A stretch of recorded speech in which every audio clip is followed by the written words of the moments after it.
We were looking at companies that had been able to transform themselves multiple times, because Intel had to do that too, transforming itself from a semiconductor memory company to a microprocessor company. And Grove at the time was the CEO of the company that was now Intel, the microprocessor company. And so we looked around and we said, well, we have one close by. HP has been able to transform itself 4 or 5 times in its history up to the mid-90s. And so then by the late 90s, when Carly Fiorina became the CEO, Andy and I thought, wouldn't it be interesting if we now wrote a new case about HP and track over time how the new CEO is going to try to, bring the company to the next level of performance. And so I did that. So I got to know Ms. Fiorina and wrote case studies, and then I got to know Mr. Hur, who followed her, and I was able to write some case study as well. And so I continue to be interested in trying to understand what is it at HP that allowed it to do these multiple transformations, and try to come up with explanations that would go beyond just that it was the result of luck or some random process, or just the fact that in place were some external factors that made it possible for that company to continue to exist, sort of almost independent of who was running it. So that's why I focused on HP. First of all, no board of directors, even a dysfunctional one, will want to hire a CEO that they believe is incompetent and badly intentioned. So we must assume, the null hypothesis would be that boards of directors always try to appoint people that they believe are competent and well-intentioned. I think that's a reasonable. Yet it turns out that these people sometimes end up doing things that in retrospect may not have looked as the wisest or the best. And so that's kind of interesting. It would not be interesting if we could assume that boards of directors just appoint anybody, dummies as much as smart people. So that's one thing. And I find that interesting, how do we learn from the activities of people that we must assume were pretty smart to begin with, and that may nevertheless end up with less positive consequences. That's one thing. And the second thing is, in some ways, I think, in some ways at least equally important, maybe even more, is that I try to adopt an empathic approach based on my belief that every CEO who comes in is well-intentioned and reasonably smart, right? And then try to understand that, in fact, the performance of every CEO, except maybe the founders, is actually cannot fully be understood in terms of the actions that they took themselves, because they are dealt a hand that includes all the challenges left over by their predecessor. And in turn, they will solve some of these challenges, but they will leave some others for the next CEO.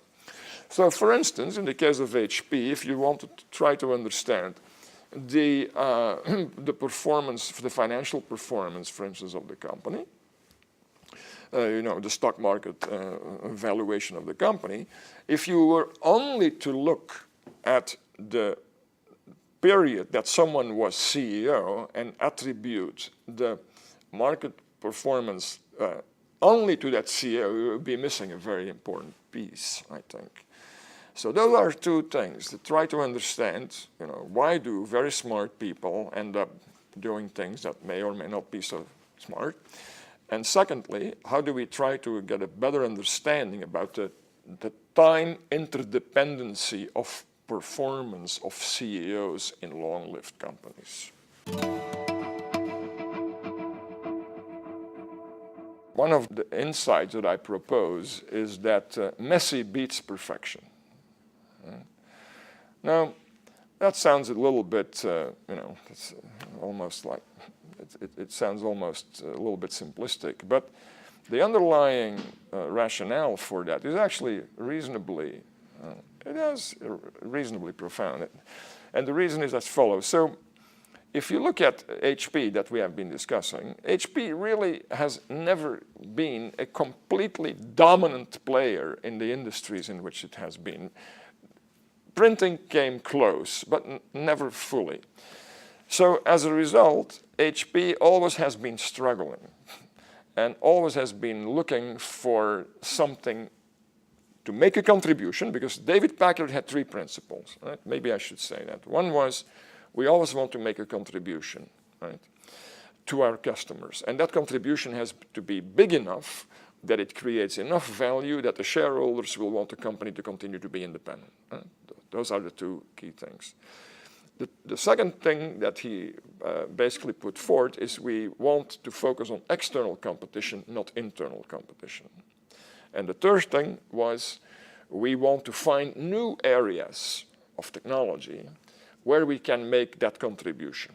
That's the three principles, and I've tried to examine throughout all these CEOs to what extent did they adhere to those principles. There was also yet something really interesting that late in his career David Packard came up with, and that created consternation within the company. He cited a poem that is called, a 19th century poem called the One-Horse Shay. Nobody knows what a one-horse shay really means, I didn't either. But it means it was the one-horse cart that was perfectly designed that it would continue to exist for 100 years. But at the time that it reached 100 years, it would explode in thousands of pieces. And I think what Packard was trying to say was, that's not what I want HP to be. We don't want it to be a one-horse shay. Now, so therefore, what is the link? Well, some companies become like one-horse shays because they become locked in with the environment in which they operate, and they become very dominant in that environment. But by being so dominant, they must also do more and more to stay dominant, and thereby they become very specialized to that industry. One of the reasons why I believe that HP is a long-lived organization company is that it has actually been, I would say, lived in an ongoing way in a situation that's messy rather than perfect. And by perfect I mean it has never become so dominant in any given environment, product market environment, that it became so dominant that it had to actually continue to do things to stay dominant in that environment, became locked in with it, and specialized to it, and thereby lost its capacity to evolve, which is to find new areas in which it could be successful, as opposed to staying in this one area and basically become locked in with it and have no escape from that prison.